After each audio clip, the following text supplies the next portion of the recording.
Teka muna mga kapatid, magnilay muna tayo.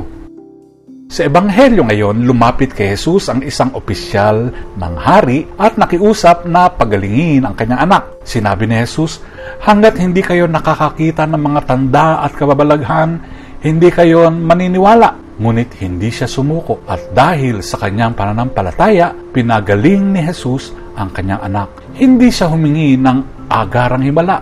Sa halip, nagtiwala siya sa salita ni Jesus. Ito ay mahalin tulad sa trivia tungkol sa title.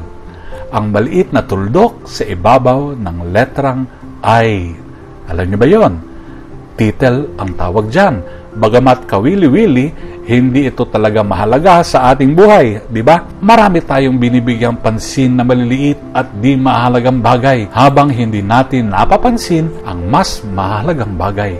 Sa ating pananampalataya, minsan tayo rin ay naghahanap ng mga palatandaan o milagro bago maniwala.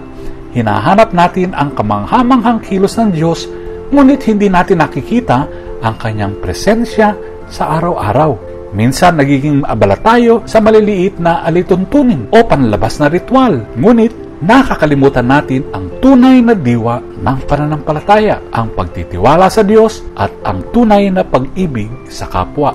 Ipinakita ng opisyal ng hari na ang mahalaga ay ang pagtitiwala sa salita ng Diyos.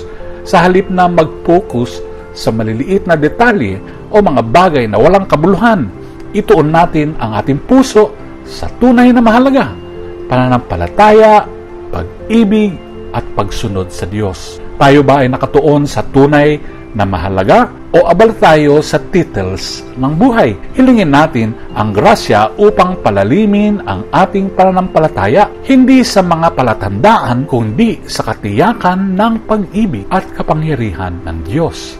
Amen.